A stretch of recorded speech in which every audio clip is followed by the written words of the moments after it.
You're at a party. The room is loud. People are laughing all around you. Someone just told a joke and everyone leaned in to hear the ending. You're standing right there, drink in hand, smiling along. And yet, somehow, in the middle of all of it, you feel completely alone. That feeling doesn't make sense. You're surrounded by people. You should feel connected. But the real answer is far stranger. It has almost nothing to do with how many people are in the room. It has to do with a number, a very old number buried deep in your brain that has nothing to do with crowds and everything to do with tribes. For most of human history, you didn't live in a city. You didn't scroll through hundreds of faces a day. You lived in a small group, the same group, every day for your entire life. How small?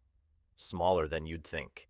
In the 1990s, a British anthropologist named Robin Dunbar started asking a strange question. He looked at primates, our closest evolutionary cousins, and noticed something. The size of a primate's social group seemed to correlate with the size of a specific part of its brain. The neocortex. Bigger neocortex, bigger group. Smaller neocortex, smaller group. So Dunbar did the math for humans. His answer was a number that's now famous in psychology circles, around 150. That's roughly how many people a human brain can hold in a meaningful social relationship at once. Not acquaintances, not faces you recognize. People whose lives you actually track. People whose opinions of you matter. 150. That's it.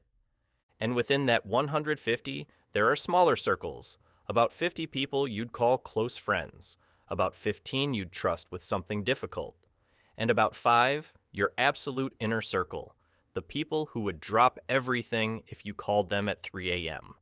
For nearly all of human history, this wasn't a limitation. It was the entire world. Your tribe was your 150.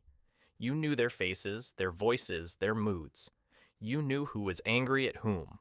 You knew who had a good harvest and who didn't. Every relationship was tracked, maintained, and renewed constantly through small daily interactions. A nod, a shared meal, sitting near someone at the fire. Your brain evolved to feel calm and safe inside that network. Belonging wasn't an abstract feeling. It was a constant low-level hum of, I know these people and they know me. Now picture a modern city. You might pass thousands of faces on your way to work. You might have hundreds of contacts in your phone. You might be in a group chat with 40 people, a workplace with 200 employees, and a social media following in the thousands. Your ancient social tracking system was never built for this. It doesn't have thousands of slots. It has about 150. And here's the unsettling part. When that system is flooded with far more faces than it can actually track, it doesn't expand. It shuts down. Dr. Sarah Williams, a social psychologist who has studied urban isolation, found something counterintuitive in her research. People living in dense, high-population areas often report higher rates of loneliness than people in small towns. Not because they have fewer social interactions, because they have too many shallow ones, and almost none deep enough to register as belonging. Your brain, faced with 1,000 faces it can't meaningfully track, essentially gives up trying. It treats the crowd the way it might treat white noise, present but not processed. And if the crowd isn't processed as your people, your brain doesn't register safety. It registers absence. This is why you can stand in a room of 50 people, technically surrounded, and still feel like no one is actually there. There's another piece to this, and it's about depth versus width. Anthropologist Dunbar's later research split social bonds into layers based on contact frequency. The outer layers, the 150, the 500 acquaintances some people claim to have, require very little maintenance. A like here, a happy birthday, comment there, these cost almost nothing. But the inner layers, the 15, the 5, require something different. They require time. Repeated, unstructured, often inefficient time. Long conversations that go nowhere in particular. Shared meals where nothing important is decided. just presence. And here's the problem. Modern life is extraordinarily efficient at producing outer layer interactions, and remarkably bad at producing inner layer ones. Think about your average day. You might exchange dozens of messages with people. Quick, functional, transactional, running late. Can you send that file? LOL, same. Each one technically a social interaction, none of them registering on the part of your brain that tracks belonging.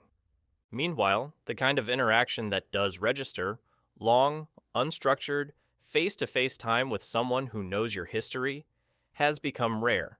Not because people don't want it, because modern life is structured in a way that makes it logistically difficult to get. Dr. Juliana Holt-Lundstad, a researcher at Brigham Young University, conducted a massive analysis combining data from over 300,000 participants. Her findings were stark. The health impact of chronic loneliness was comparable to smoking 15 cigarettes a day. Not emotionally uncomfortable, physically dangerous. Why would your body react so strongly to something as abstract as not enough close relationships? Because for your ancestors, isolation from the group wasn't just sad. It was lethal.